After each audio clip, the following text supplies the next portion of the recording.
तेबे आपण मानकु स्वागत जनाऊँगी आपण मानकर प्रिय YouTube channel all in one को बंधु मैंने देखंतु एते दिन हैला जो आपणकर केस मैटर पड़ीथिला जूनियर टीचर स्कीमेटिक को नहीं फाइनाली आज आपण मैंने देखिथिबे गोटे वीडियो मु प्रोवाइड करिथिले जो थे हियरिंग डेट को नहीं मध्य मु आपनको सूचना देइथिनि जे एई सप्ताह नहले आसंता मासर प्रथम सप्ताह रे आसीबो। तो हियरिंग डेट आसी जाइछि मु आपण माननको सीधा सड़क देखैबी किंतु ता भितर आपण मान जदि देखिबे प्रथम रे आपनको देखंतु हियरिंग डेट पूर्व आपनको आगे देखै दउछि जो आपणकर WA number 15030/2024 main Buddhaditya Routray सार आपणकर अछंती एवं WA 500 अछि 2024 आपणकर मेन सहित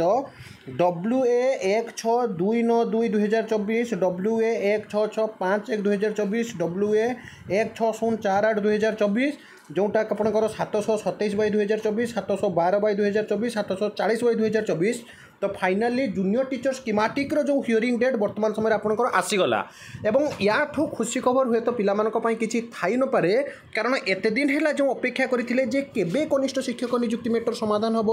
केबे मान्यवर हाइकोर्ट रे आपंकर जो केस स्टाटस पेंडिंग हो पड़ता हियरिंग आसो मुझे प्रथम देखा देखो पूरा सीधा सड़क ये आसी जाइए लिस्ट आपंकर कज list type supplementary daily mister justice आपंकर जहाँकि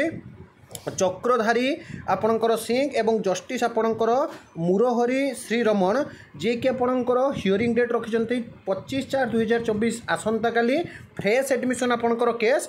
डबल बेंच रे दुई जन आपणकर जहाँकि जस्टिस चक्रधर सिंह आपणकर जस्टिस मुरलीधर सिंह सार आपणकर जहाँकि श्रीरमण जे कि वर्तमान समय आपणकर जजमेंट देबे एवं कैटेगरी जदि आपण माने देखिबे कैटेगरी होउची आपणकर service matter condition of service 7 और सर्विस मैटर आपणकर 31 ऑल ऑब्जेक्शन आर कंप्लेंट काली आपणकर एका संगरे मेरिट लिस्ट जय होगापाई बहुत सारा वकिल लड़ाई करेंगे अंपटे भर्डिक जोटा आसीला जो सार थिला आपणकर अपोजिशन पार्टी रे सी मध्य लड़ाई करेंगे ऑनरेबल हाइकोर्ट रे काली गोटे बहुत बड़ विचाराधीन आपणकर जो जूनियर टीचर मैटर थिला ताहा आसीबाकू जाउछि। तो काली ही आपणकर हियरिंग डेट रखाई 25/4/2024 रो सब ऑथेंटिक जेन्युइन और ट्रस्टेबल इन्फॉर्मेशन पाई चैनल को सब्सक्राइब लाइक शेयर करंतु। विदाय दिंतु एक नवा वीडियो सहित पुणी थे आपन पाखक आसबे बंद उत्कर्जन नहीं।